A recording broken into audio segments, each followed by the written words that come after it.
I'm James Demer, the audio nomad, and today's review is for the Kiwi Ears Altruva.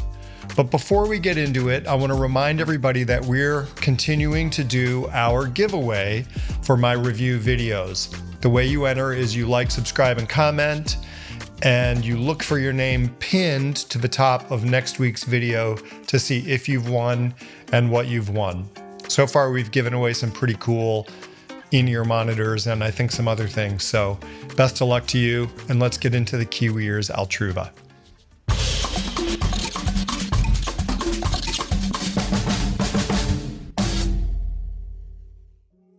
Kiwi Ears in 2025 alone has launched a whole bunch of headphones. I think 5 or 6 models. And the Kiwi Ears Altruva is one of the latest. It's a roughly $60 dynamic driver headphone with a 50 millimeter dynamic driver. It's open back and it's pretty good. Before we get into my objective and subjective thoughts on the sound, let's talk about build quality. So for $60, roughly $60, you get the headphones, you get a decent cable. It's a long cable. Comes with a 3.5 or a screw-on 1/4 inch adapter, and then 2 3.5 millimeter left-right terminations for the actual headphone end. When you plug in the cable, it looks like this. They come straight out the bottom. Nothing fancy, but it's a good solid termination and it works. The cable itself is a braided cloth cable with a nice strain relief on the 3.5 end that you plug into your source. As I said, it's a really long cable, so you could walk around if you're a DJ or you're in a studio, or you're just at home and you've got it plugged into something stationary. You can get around quite a bit before the headphones are going to get yanked off your head. What I don't like about the length of this cable is if you're walking around with your source in your pocket or whatever, then you've got to figure out what you're going to do with all the extra cable that you have. So the way the headband works, it's this typical spring steel 2-part headband. It's nice and stretchy, gives you a little bit of flex in both directions, certainly in this direction. And then it has this sort of retractable, spring-loaded inner band that's very lightly padded. And the way it works is you put the headphone on your head, and that band is supposed to expand to the place that it needs to be on your head and then stay there. In practice, I did find that over time, the headband would just sort of creep up because there's just not enough tension to hold this spring-loaded wire thing in place. I wish it took a little more force to lift this inner headband up. I think that's a bit of a problem. And frankly, for something that costs $60, I think it's a little over-engineered. I would have preferred something more simple. The cups are made out of aluminum. And in the case of this particular model, it's like a faux wood. And while it looked cool out of the box, I have been using these quite a bit, and the faux wood is starting to kind of chip off or rub off in places, and there's like an orange coating under the faux wood. I'm guessing it's some sort of like a hydro dip. That is how they created this faux wood. So they probably took the raw aluminum cup and dipped it in the bath of water where there's like a floating film, and that film is what covers the aluminum cup and creates this wooden texture-like appearance. That's my guess. I personally would go for the straight aluminum version. This comes in 2 versions. It comes in the wooden version, and it comes in just a brushed aluminum. So the faux wood aside, the rest of the presentation is actually quite nice. There's a pretty sturdy mesh screen that is domed and painted or powder coated black. And inside that, maybe a centimeter, there's a flat panel that's black, and it is printed in white Kiwi Ears. It's the Kiwi Ears logo. And It's a really nice kind of a shadow box effect. It's quite dimensional and actually looks really cool. The cups are held in place with a Torx screw, and the pivot is nice. You know, they're not too loose, they're not too tight. The whole thing is pretty comfortable, and I would say pretty nice looking. You know, you also get the logo up here on the headband. I'm not sure we needed it twice, but there you have it. The driver inside the Kiwi Ears Altruva is a 15mm dynamic driver with a stiff cone and a neodymium magnet. The reason that a stiff cone works well on a speaker or a dynamic driver is because when a signal is put through the speaker, the cone moves. And if a cone has a very loose surround or is loose, the opposite of stiff, it can tend to move after the signal has dissipated. So sometimes what that does is it gives a little bit of a ripple or a resonance or a tubby sounding bass. Often it's usually those lower frequencies where you really notice that. Sometimes it can bleed into the next note and it makes everything sound congested.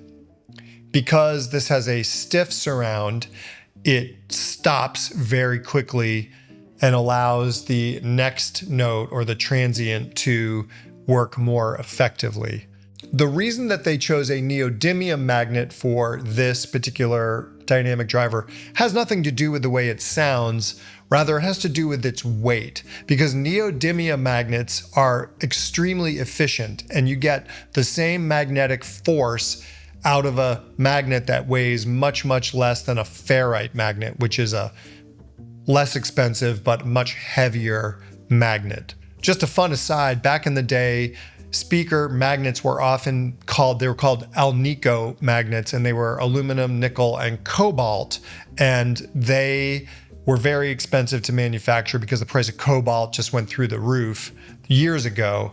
But some guitar players really love old, vintage, or even new Elnico speakers because they say it does change the tone. It gives a warmer tone. I've never really noticed a difference between an Elnico speaker and a ferrite speaker or a neodymium speaker in terms of how they sound, but certainly in terms of weight, I've noticed a difference. Ooh. So I have two sets of these, and the reason that I'm holding up two is because when you purchase the Kiwi Ears Altruva for your $65, you get two sets of pads. You get the vegan leather pad, or you get a velour pad. And the vegan leather pad is a fairly thick pad. I don't have my calipers, but it's definitely fatter than the velour pad. Swapping pads on headphones can make a tremendous difference in the way headphones sound. In fact, I would say it's a lot like switching tips on in-ear monitors.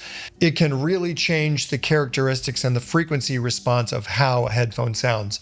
And because I had two sets of these headphones with different pads, I graphed them. What you'll notice is that the frequency response of both the velour pads and the leather pads are almost identical until you get to 200 hertz, and then the velour pads have quite a bit more energy from 200 to 800 hertz. So it's that upper mid bass and lower mid region, and it really does kind of fatten out the sound with the velour pads versus the leather pads. I found that they kind of had a little bit of a warmer tone to them and maybe a little bit more of a fun listen, where the leather pads felt a little bit more clinical, but they also had a little bit more separation. So I believe that upper mid bass and lower mid region on some tracks could feel congested with the velour pads, where it might feel more open and spacious with the leather pads. However, I found that it really was song dependent, and some tracks I preferred the velour pads, and some tracks I preferred the leather pads. Now, switching the pads is somewhat difficult. I'd say you get pretty good at it, and I was able to switch pads in just a few minutes because I have switched these pads back and forth, but it does take a little bit of practice because it's that type of pad where you have to slip the edge of the pad like in between a lip on the headphone, and it does take some practice, unlike some pads that click on or twist on or even Velcro on. That's not the case with the Altruva. Whichever pad you're using, these are both not neutral headphones. They definitely lean into the bass. It's not uncommon for inexpensive bass-heavy headphones to sound bloated or tubby or flabby in the bass region. That is not the case with the Kiwi Ears Altruva. It is a bass-leaning headphone. It is not a neutral headphone.